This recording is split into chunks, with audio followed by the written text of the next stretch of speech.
welcome back to Spaz on Wheels. We're leaving the campgrounds in Tennessee, Natchez Trace.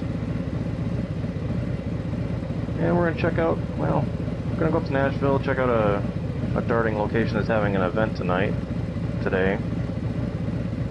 And the roads are quite swervy, so as I'm going down these roads, imagine pulling a 43-foot travel or fifth wheel behind you.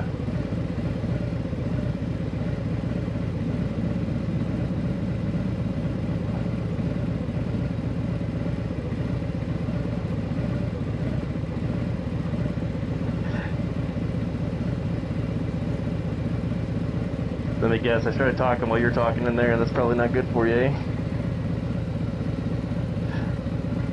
Ready?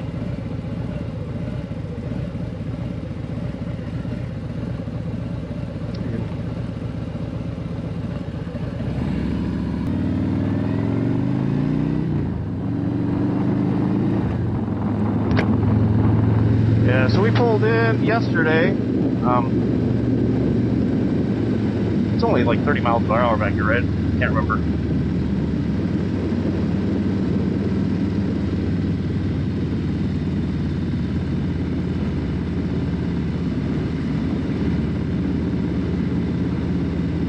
We came off this road yesterday. We're going this way this time. Yeah, there's plenty of room for that truck, honey. Just the trailer over there.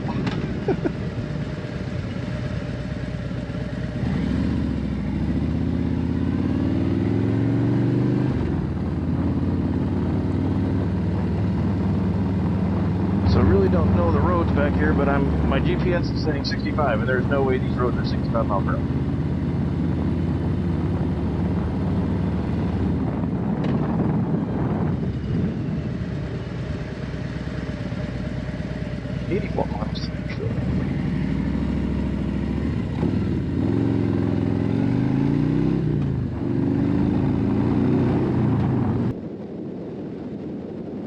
So it was, what, a 3-hour drive down from where we were north of Bowling Green down to Natchez Trace.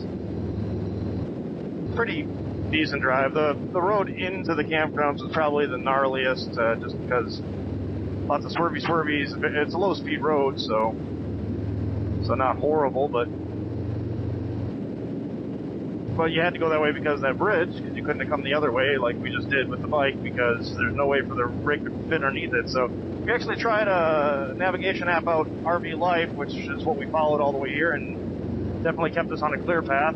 Don't know if it would have mattered if we would have done the normal Google Maps or Waze, or even Apple Maps, but it may have been just fine too. But there's always that risk. So we're trying out an RV app that you put in your height of your rig and all that kind of stuff, or your model, and it knows where you can or can't go.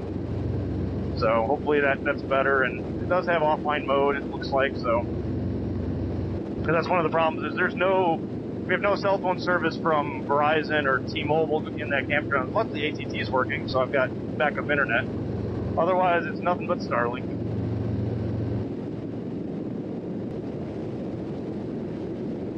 So I'm gonna roll for a bit, and I'm going to turn the cameras off for a little bit, just to enjoy the ride, and then I'll maybe come back later and chat some more. So I think next weekend we'll roll up to maybe check out Moonshine on Saturday, and then check out the area of Nashville, besides this what I'm doing today, because I'm just going to a dark place, but sort of the plan right now. If anybody got any tips, if you see this before we're out of Tennessee, otherwise, next stop is Alabama. So if you got ideas for Alabama roads, that kind of stuff, just let me know. Put them in the comments. I don't think Tennessee puts puts up speed limit signs at all, because I haven't seen one on any road we've been on except for the back roads. So I don't know what they're like this road's supposed to be. GPS says 50. I'm doing 50-ish. Speeding up because I got a guy behind me who looked like he was hauling butt more on another bike behind me, so I figured I'd speed up just a little bit.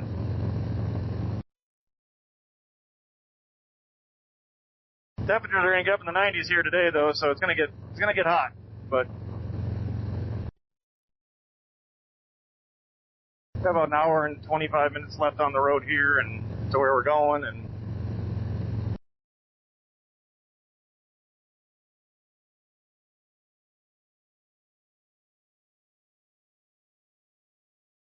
So Hohenwald, that's technically the town the campgrounds were in, but we're not really in Hohenwald. The town's quite a ways away still, actually, from where we are. But...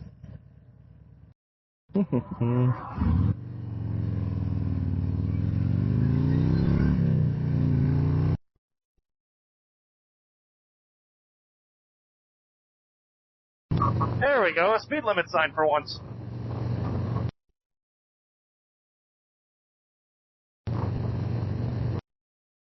Now we're going to blaze on this for a good 20 miles, so if I see something interesting, maybe I'll turn you back on. Otherwise, I'm going to get back to listen to some tunes and rolling.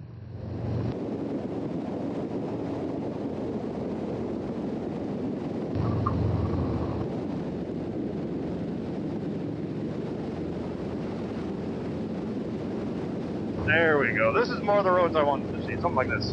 But this is probably just going to be this one turn, and then it's going to square right back up. There we go. This is more like it.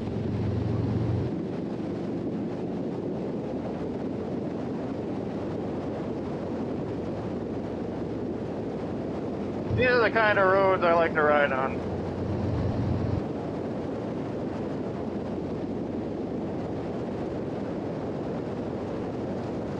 So being that right now we're in Tennessee, the other side of Tennessee going into North Carolina is where the Dragon is. I don't think, maybe when we're in South Carolina we might be close enough to maybe hit it once. I rode a portion of it on accident once when I was out that way, but I haven't rode the whole thing. I haven't been to Deals Gap, all that kind of stuff, so I don't even remember how I got there. But I was maybe I was not in it, maybe I was just outside of it, but I was really near it, so maybe we'll get a chance to go out that way at some point while we're over in South Carolina. But we're pretty close to North Carolina, so we gotta be close, I think. I don't know. I'd have to look on the map and I don't even know.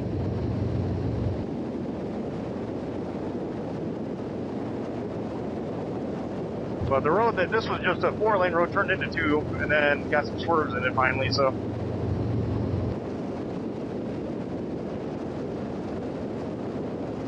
The shade's nice when the sun's on you though. Man, it's hot.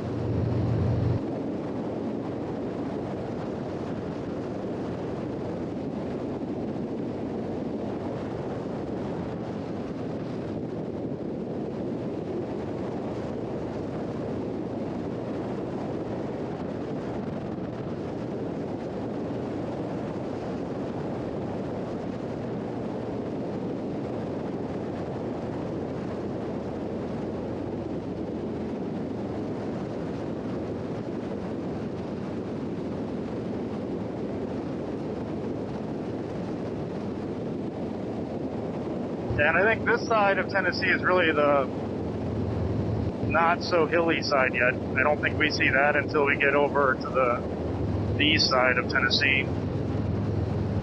It's a little roly-poly here, but nothing big. Welcome to Hampshire. Unincorporated town.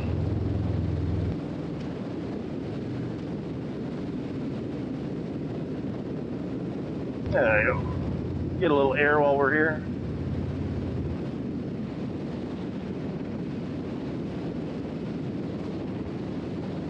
That's something I still gotta get. I need a tinted version of this lens because although I always keep it clear on me, but I'd prefer, and I have clear glasses in the bags, but I'd prefer to have a shade up here just to cut down on some of that sun and sometimes some of the heat that gets in the helmet too. I'm already wearing a black helmet, so that's already bad enough.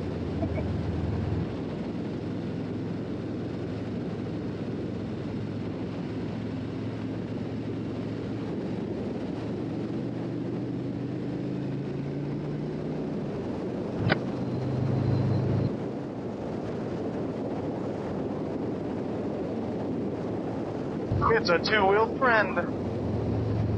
45-mile-an-hour turn, which means I can take it at 70. I mean, 45-ish.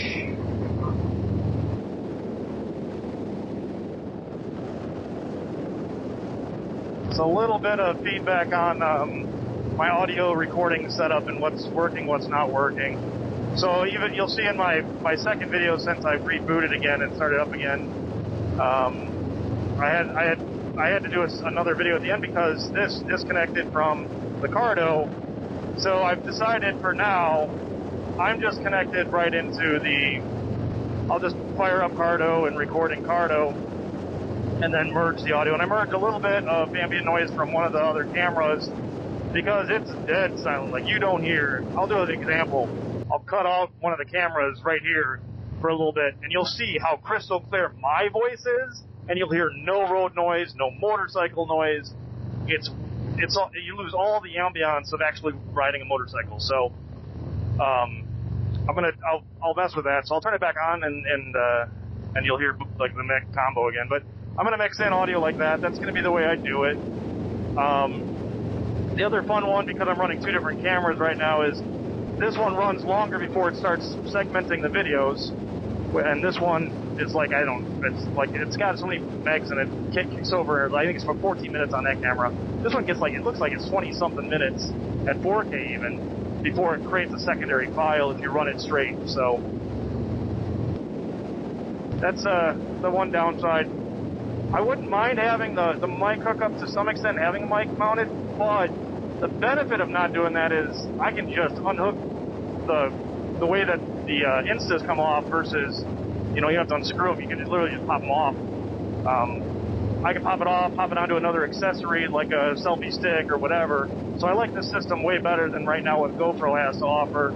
I looked at the 12s as well, same thing. I think right now this is a little bit more superior camera based on reviews I've watched and everything else. So I may swap this GoPro on the front of the bike out for a regular Insta Ace, not an Ace Pro. I like having one Ace Pro, but I don't need two of them. I don't think you get that much benefit for my use case, but that'll be maybe the next thing to do.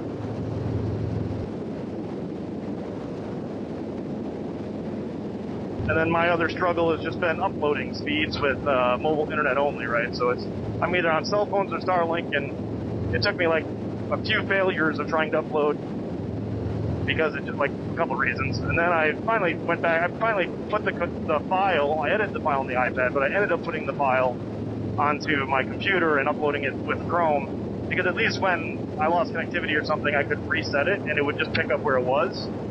And maybe the app does that too, but I just was not. It was taking forever, and the YouTube Studio app does not let me pick from files. It only lets me pick from my photo albums.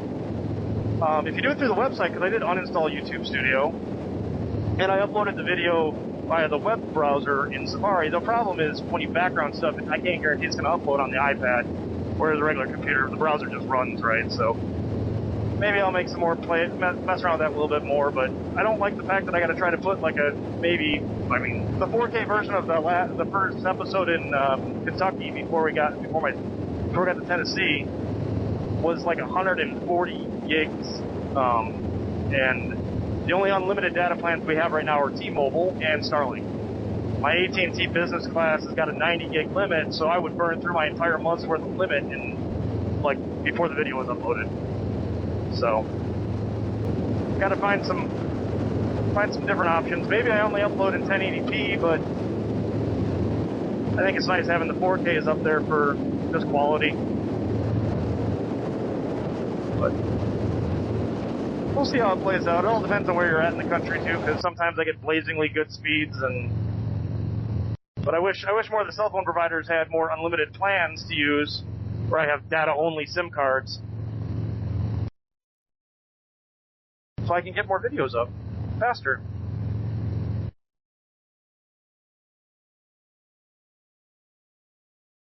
But we're going to cruise along for a little bit, and I'll be back in a little bit maybe.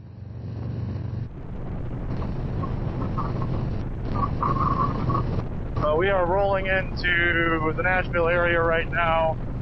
Pretty much ended up taking just mostly highways to cut about a half an hour off of the trip up. I'll probably get out on some of those swervy roads next weekend and enjoy some back roads, but 2-hour ride up to where I want to be versus an hour and a half with a stock seat for my wife is probably a better idea. So I haven't heard back from Saddlemen, so I was hoping I'd get an email back from them, but I've got nothing, unless it went to my spam folder, so maybe I'll have to check that. Maybe it went into spam or something for some reason, but I was hoping I'd get a word back from them to see about, like, if I could adjust shipping if I wanted to. Worst case, if I'm going to have to custom order it, worst case is I'll just have to order it and send it to my Texas address, and then once it arrives, pay for the forwarding to wherever we are at the time. Unless I find actually somehow customized seat with gel in the back as well. Looking for a step up, the step up gripper that fits my 23 Road King. But I want the gel pack in the back, and I like the lattice, so we'll see. I was watching Blockhead's videos on his exhaust. I want to see if they fit. I know he put them on a soft tail, but I'm assuming it's for the M8s. It should hopefully just pop on it. I don't know if their brackets though work for the Road King, but looks interesting watching him build it. Basically, partner with another company to make his. So he partnered with Stealth to make his exhaust. So American-made product. But it looks like a nice 2-to-1 pipe, and you got some customizations on you can do with how you badge it with his stuff on it. Might be interesting. Maybe someday I'll be YouTube famous enough to have my own exhaust pipes and stuff, and my own products. That'd be cool.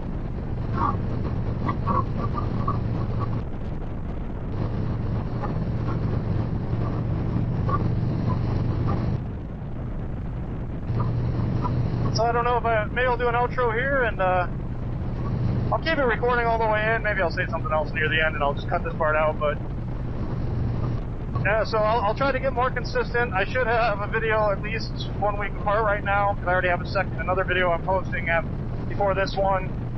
As long as I keep up on my editing schedule and be able to get out enough and do videos, and hopefully be able to show you some other stuff that we see, and as we continue the journey, as the rest, basically the rest of the year until we end up wintering in Louisiana. So